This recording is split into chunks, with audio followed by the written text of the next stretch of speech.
Matthew chapter 6. Wow. Matthew chapter 6 is packed full of good stuff. Probably one of my favorite chapters of the Bible, Matthew chapter 6. It's going to address things like the intent of the things that we do. What drives us? What is our purpose for what we're doing? Are we doing it for ourselves, or are we doing it for God and others? It's going to address prayer. It's going to address worry, meeting our needs. It's going to hit on a whole lot of topics. Remember, we started in Matthew 5 with what we call the Sermon on the Mount, and we began that with the Beatitudes. Blessed are the poor in spirit. Blessed are those who mourn.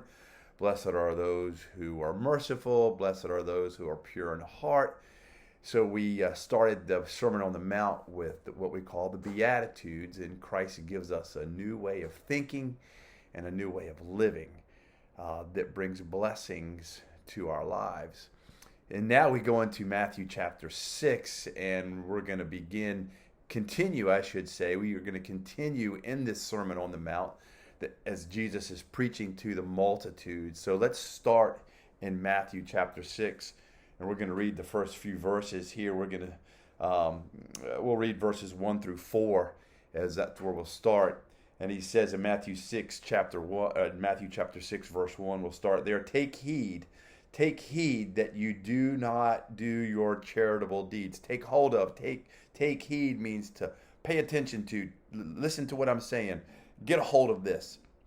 Get a hold of this idea, this concept, that you are not to do your charitable deeds, your good works. Charity in the Bible means love. We give out of love for others. That we use the word charity today means when we give to a cause, we give to a nonprofit organization, we give to our church, we give to those who are in need. We call that charity, but charity is its core meaning is love. So we should be doing those things out of love. So do not do your charitable deeds, your good works before men to be seen by them. In other words, what is your motivation for what you do? Why do you do the things that you do? Do you do it? Do you do the things that you do? Do you do the good things that you do so you can be seen of men and they can talk good about you? Or do you do it because you actually have a genuine love for people? Who's more important, you or other people? That's what Jesus is saying here. It's a heart issue. We keep coming back to that over and over and over again. Jesus is getting to our hearts.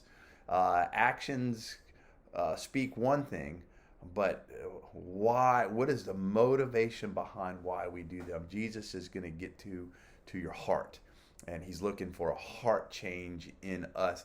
And as he's preaching to the multitude, they know when he's saying these things that he's referring back to the Pharisees and the Sadducees and the scribes, who are religious leaders who look good on the outside, but their hearts are corrupt. And as he's preaching these things, and the Pharisees are hearing him preach, they know, and they're getting angrier and angrier and angrier at him. They're getting furious with Jesus because they know that he is directing his thoughts and his words right at their hearts, and it's just infuriating them, if I could say that right. Otherwise, you will have no reward from your Father in heaven. So we can do great things. We can go out there and we can give a lot of money. We can help a lot of people, but if we're doing it to be seen by them, so they can pat us on the back, and then Jesus says, "There's no reward for you. There is no reward for me." If that's our motive, motivation is a heart issue. What is my motivation for doing good? Therefore, when you do a charitable deed, when you do a good work, do not sound a trumpet before you, as the hypocrites do in the synagogues and in the streets. Well, who are the hypocrites in the synagogues and in the streets? It's the Pharisees. It's the religious leaders. That's what Jesus is referring to here. He says, don't draw attention to yourself. A trumpet would draw attention to something. So that if I give and then I'm telling everybody, man, I just gave to help the poor. I just gave to help this organization. I just gave this much money to help the church. Look at what I did. If I'm telling people about what I'm doing and how good I am, then my motivation is completely wrong. And that's what Jesus' point is here. He says, you've already got your reward. The reward that you're seeking from God, you've already gotten it. And that reward is that you got a pat on the back from men. And God has a greater reward for us for our good deeds. But if we want to go ahead and get that reward now from men, he says, well, go ahead, you'll get it. But that's all you're going to get, nothing else. Therefore, you do a charitable deed. Do not sound a trumpet before you as the hypocrites do in the synagogues and in the streets, that they may have glory from men. Assuredly, I say to you, they have their reward. And we just read that, verse 2. Verse 3, but when you do a charitable deed, a good work, do not let your left hand know what your right hand is doing. Jesus is saying now, he's going to completely flip this on its head. He goes, the hypocrites, the Pharisees, the religious leaders, they're doing things so they can be seen by men.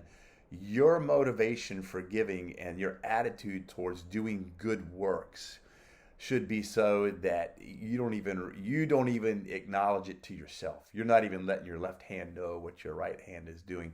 If you could keep it secret from yourself, you should keep it secret from yourself. Now that's not possible. We know that. But that's where Jesus is getting to here. He's like, we shouldn't even be acknowledging it back to ourselves. Man, I remember when I gave, and this is self-talk here. I remember how I helped this person. I did that. I provided for the needs of the church. I was the key in helping somebody move forward in their lives. And we're reminding ourselves of all the good things that we've done. And Jesus says, look, we shouldn't even be doing that. Let's let God have this. Let's let God bring you your reward for the good works and the giving that you do. The assumption here is Jesus is not telling us to give and to do good works. He is assuming that that's what you and I are already doing. He's making the assumption you're already doing good things. Jesus is not telling you you should be doing good works for other people. But what he's making the assumption that you're already doing that. That's what you should. It's natural. You should already be doing this in your life. You should already have your focus on other people and helping other people and giving. That should already be part of your life. He's not even making a commandment here to do it. He's making the assumption that you and I are doing those things.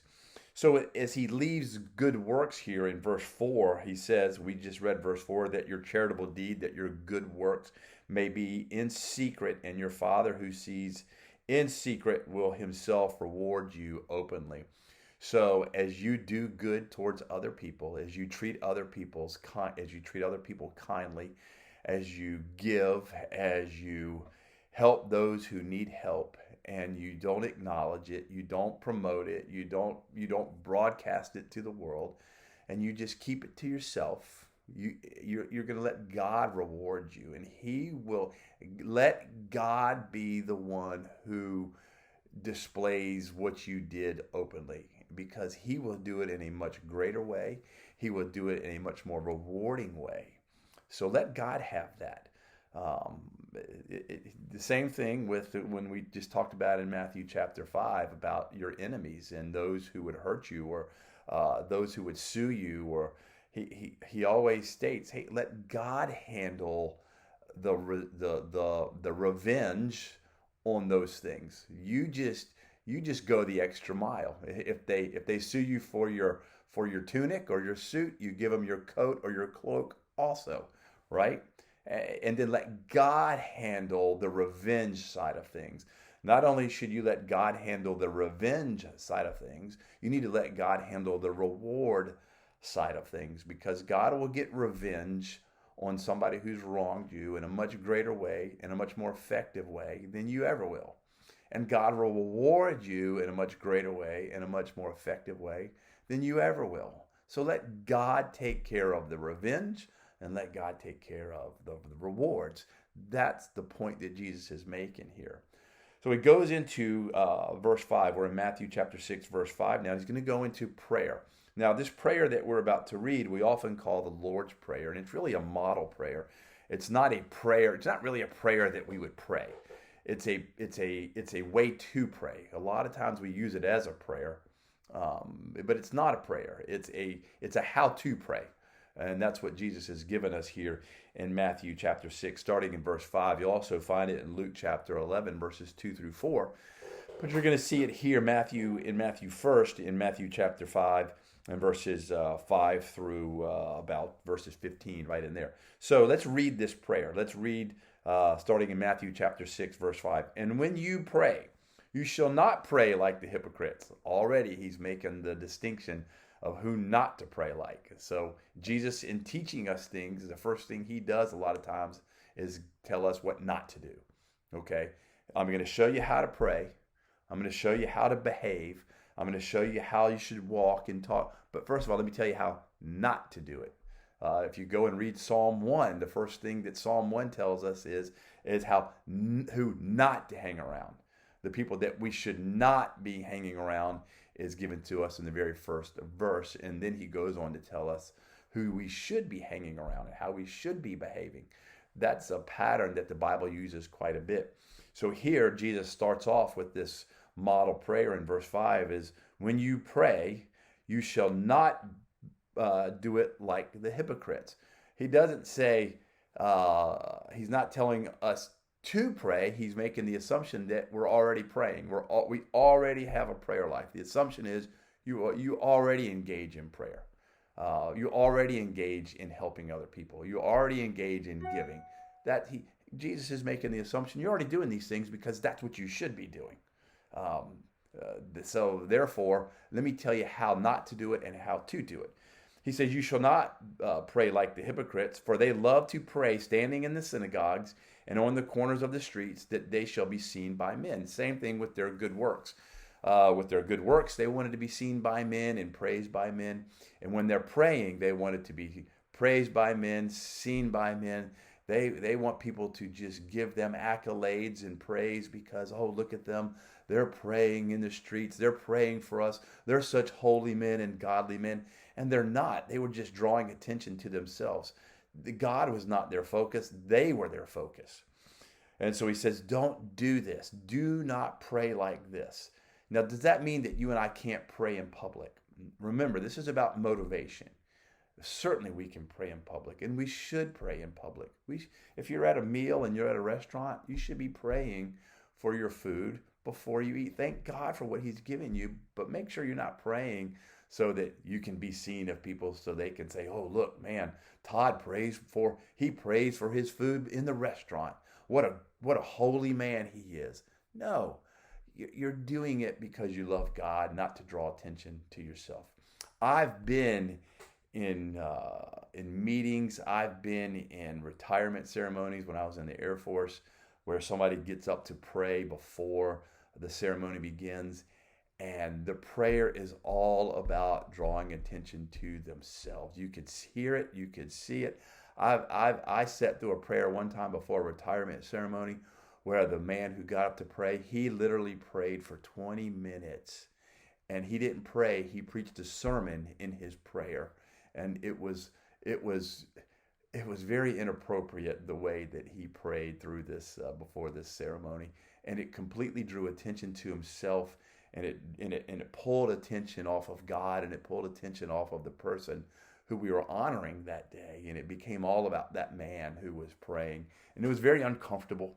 And you couldn't really do anything about it because you couldn't get up and pull the man off the stage. But we had to endure it and bear it. But it was very embarrassing. And I felt bad for the person who was retiring. So, but he says, when you pray, go into your room, and when you have shut your door, pray to your Father who is in the secret place. And your Father who sees in secret will reward you openly. Again, this is about motivation. In your personal prayer time, find a place where you can go and pray quietly, privately, just you and God. Don't go out there and make a show of yourself. That's what Jesus is saying. I have a place here. I'm in it right now where I go in my prayer time in my office. It's just a quiet place I can go. Not very big. I can shut the door and I can be alone and pray and spend time alone with God. And that's what God is getting at. There are certainly all types of prayer. The Bible demonstrates all types of prayer. Here he's talking about Jesus is talking about private, personal prayer. And your private, personal prayer should be between you and God, and let God reward you openly. You don't have to go and tell everybody that you've been praying for this and you've been praying for that, and you need to kind of broadcast to people what you're praying about and how God answered this prayer and how God answered that prayer. There's a time and a place for that, but don't do that in order to draw attention to yourself and try to demonstrate to people just how godly and wonderful you are. Let God reveal that to people. Let God reward you. In the Bible, we see private prayer, we see open and public prayer, we see group prayer, we see desperate prayer, we see prayer that's, oh God, help me right now, I need you. In the book of Nehemiah, we see Nehemiah who is constantly just in those short, quick, God, I need your help right now, and then he has to take action. In a situation, we may have to pray for protection in that moment right there, and it's just a quick, hey God, I need your help, I need your protection. That's demonstrated throughout the Bible. So there's all types of prayer that we see demonstrated throughout the Bible, and they're all legitimate.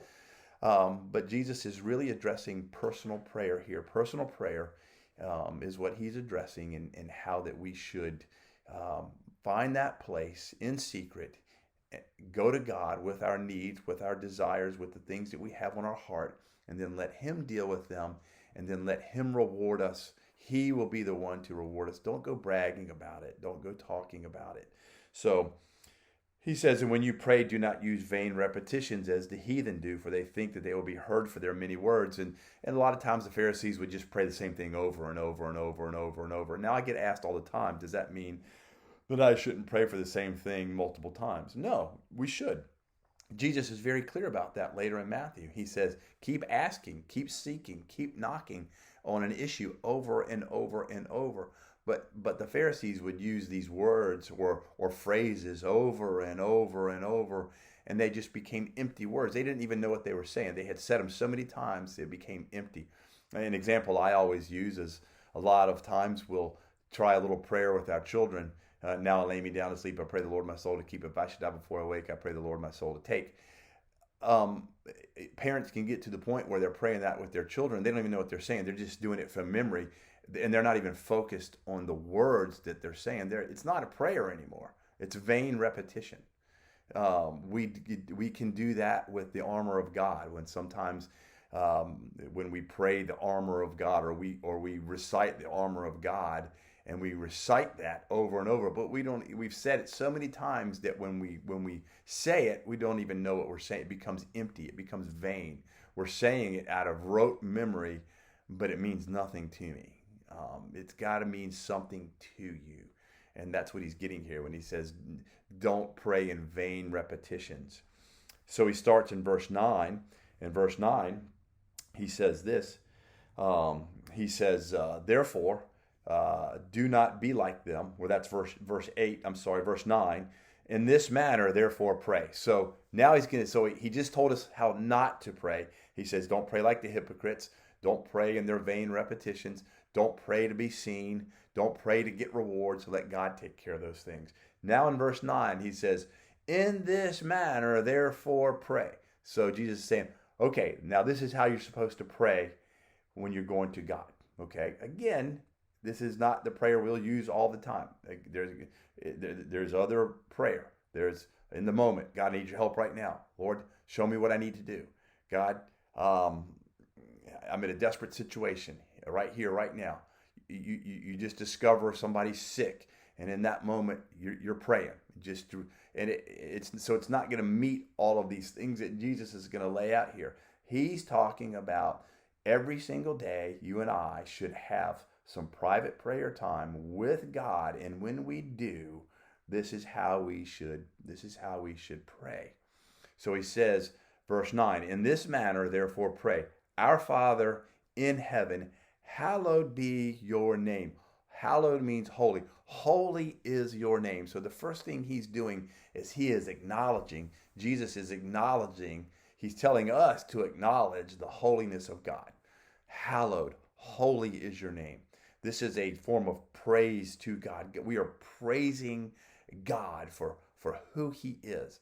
So in my private prayer time, each and every day, I should start out with praising God for things. So I wake up in the morning and I get into my office and I get out my journal, and the first thing I do is I write down my praises to God. God, I thank you for the rain. Lord, I thank you for my family. Lord, I thank you for my home.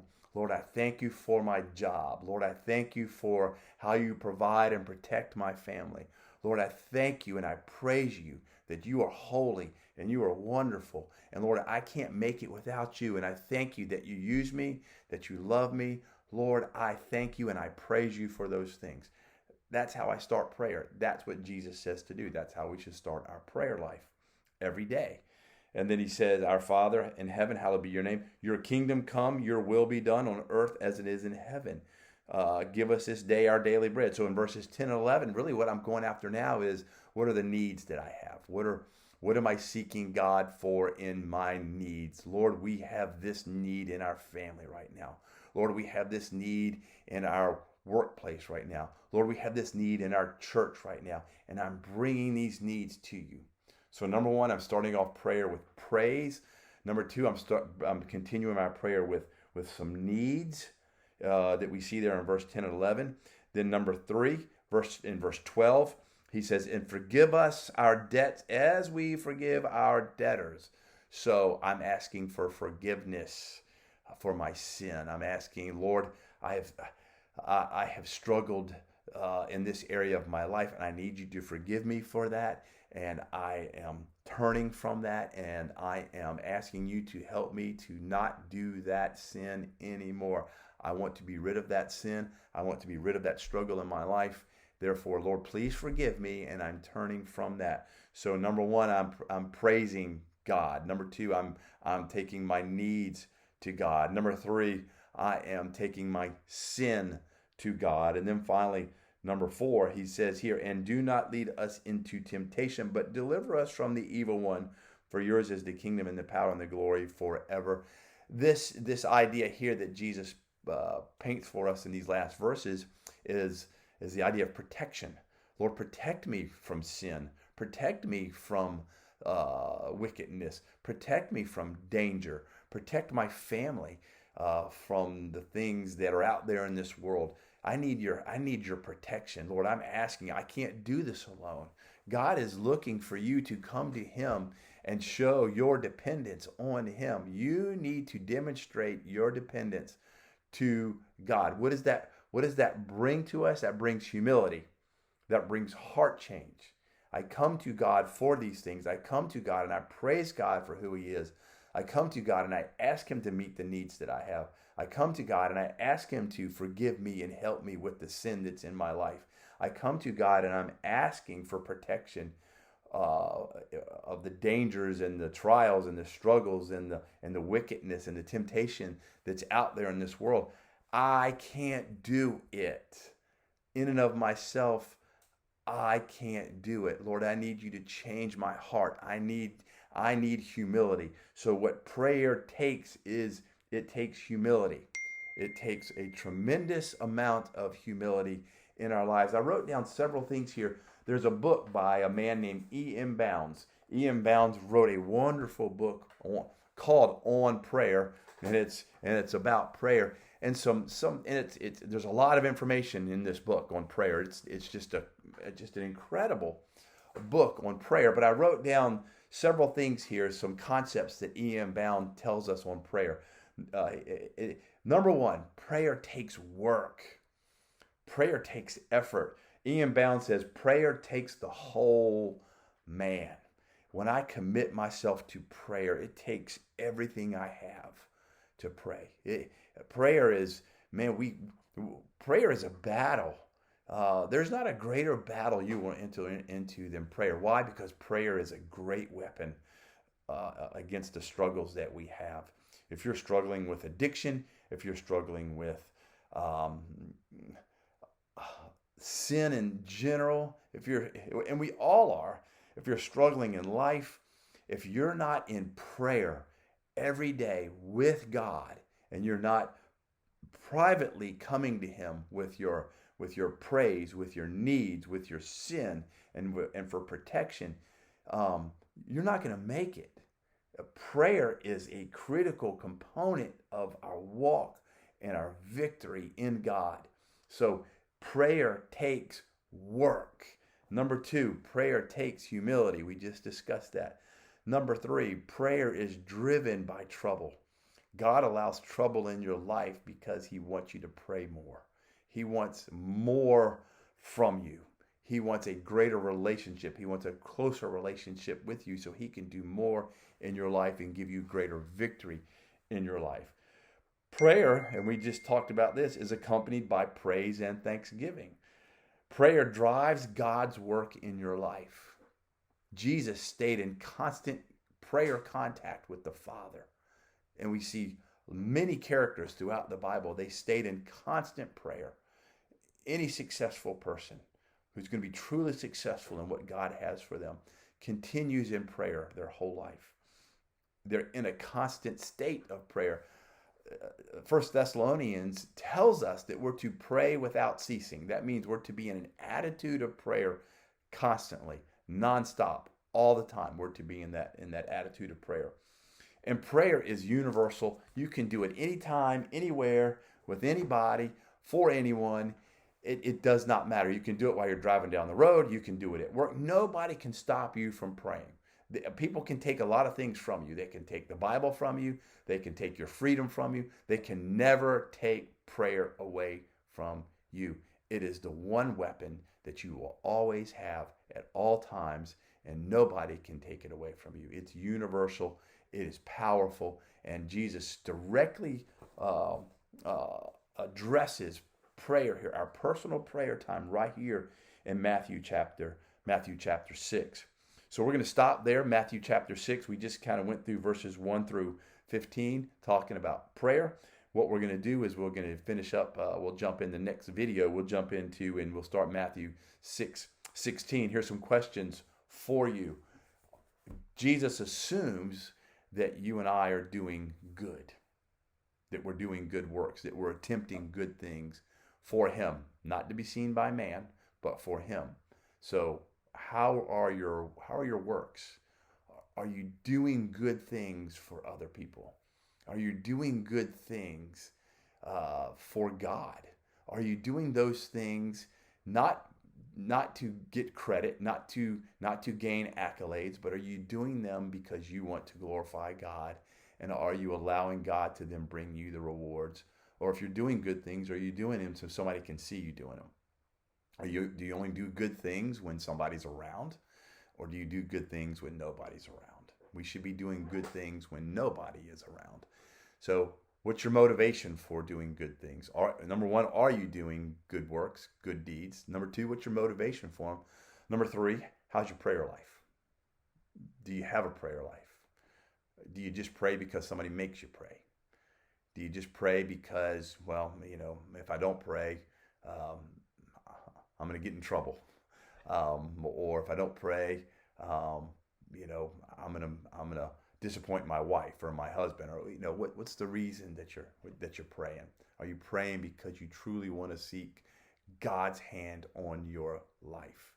And are you doing it to be just seen by God? And again, there's all types of prayer. Are you humble? Where's your heart? Do you truly want to change your life?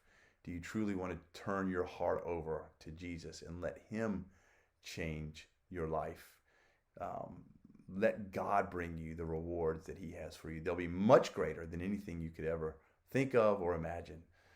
So let's think on those questions there, and we'll pick up the rest of Matthew chapter 6 in the next video.